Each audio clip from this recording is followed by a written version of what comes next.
When I first started playing bass, I was just playing for fun. I really didn't think of it as more than a hobby. I mean, I enjoyed it and all, but I didn't think a career was a viable option when it came to music. I began toying around with learning covers in my spare time, playing everything from jazz to metal. I really wanted to start a band with people, but I really didn't know anyone who played instruments that belonged in a rock band. I joined my junior high's vocal ensemble in the hopes that I could find people to start a band in the 9th grade. I played bass, and my friend Kevin C. played guitar. We absolutely loved what we did. We had opportunities to jam after rehearsals and really just had a great time. We went the whole year without really bringing up any thoughts of forming a band, but I think we were thinking about it to ourselves the whole time. Kevin grabbed one of his friends to sing, and I was in charge of finding ourselves a drummer. It took me a while to come across somebody who was actually interested in playing full-time in a band, and eventually I found a 7th grader who was playing in our jazz band. His name was Brandon Dunlap, and fortunately for us, he had a basement that was all set up for us to practice in. We were really fortunate in this aspect, because none of us would really have had a space to accommodate an entire band at loud volume, and no one that I have actually met practices in a garage like Hollywood says we do. We called ourselves 5 Mile Faceplant at the time on a whim, just because we really didn't have any real ideas for a band. We started playing covers and soon realized that our lead singer wasn't fitting in. The way we selected what to cover next was that we made a draft list of sorts, each member putting down 5 songs each on a sheet of paper. Then, we passed the list around to each other to vote. The top 15 songs in the sheet became our new covers, and the 5 that were not selected carried on to the next ballot. By the 3rd time doing this process, we began noticing that our lead singer's selections were the same as the first ballot, meaning that he never had his songs voted in. We were picking songs by the Red Hot Chili Peppers and Chevelle, while he was wanting to play the Beatles and random Christian bands he listened to. Nothing against either, but we really just wanted to play our stuff more. So, in May of 2008, we began looking for another singer.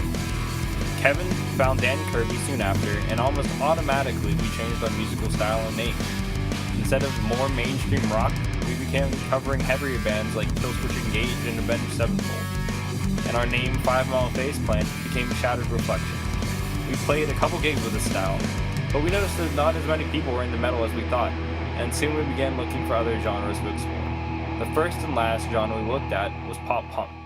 Pop punk was really starting to pick up fans at this point nationally, and we decided to explore what it had to offer. Dan really took a liking to the new band 4 Year Strong in particular, and we covered Beat Down in the Key of Happy and eventually Wasting Time.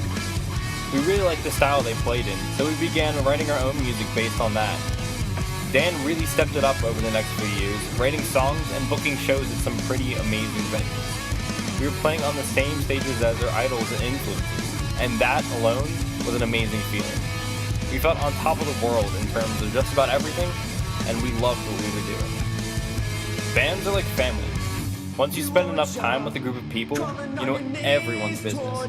You know the habits, the tendencies, even the eating and sleeping habits of each other. We became a family in every sense. We hung out all the time, even outside practice and shows.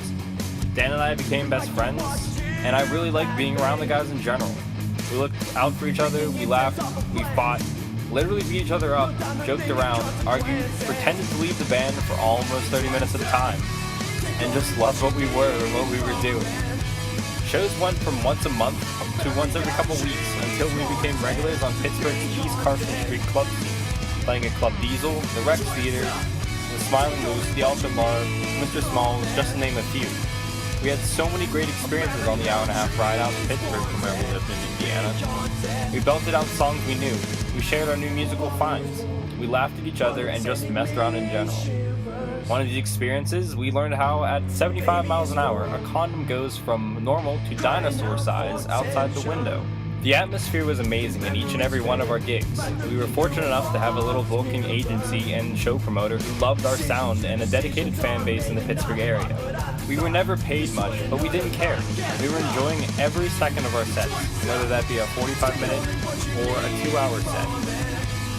The grimy mess we became running around on stage was our high.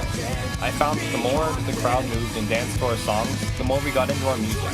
We played our best shows in front of hundreds of people at giant clubs and bars rather than at small venues with 30 people packed shoulder to shoulder in what was supposed to be a quiet coffee shop. Don't get me wrong, We love being able to really interact with a smaller crowd, but nothing gets your nerves going more than hearing a packed club thumping with the music blaring out of something taller than myself. Lights flashing, smoke rising, and lyrics being sung to your crowd favorites. The first time I ever saw someone mouthing our lyrics is a moment that'll forever stick with me. We were playing at the 42nd Street Bar with Arcane Haven and Crash City when I looked into the crowd and saw one of the bands singing along to one of our originals. Before then, I really never saw us as a band people actually cared about. I guess I imagined that we were just a filler act. I was ecstatic when I played shows from then on. I started moving around more, even creating a signature move during a breakdown in We're the Band Your Parents Warned Us About.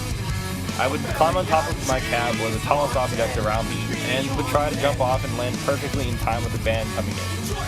I loved the cheers I got when I first did it, and eventually people who had been to a few shows with us would scream for it and push me to do crazier stunts along with it. I jumped off the monitor stack into a group of people at the rec once. I'll never forget the feeling of being carried around on my back while trying to keep playing and staying with my cable's 20-foot range. If there was one moment that I wish I could go back to and just hit the pause button, that would be it. I want to look down the scene, just breathe in the aromas of sweat, weed, and the sheer passion in the air. I want to look at the faces of the crowd and know that I helped make them enjoy themselves. I especially want to just watch our band perform. I always was playing at these shows. Sometimes I wanted to just stop and run around in a mosh pit with the fans, to get a feeling of what they did while I provided the soundtrack to their craziness. Shattered Reflection has become such a huge influence in my life. Without them, I probably would have just never imagined myself in a college major that was based on music. Music is what I live for.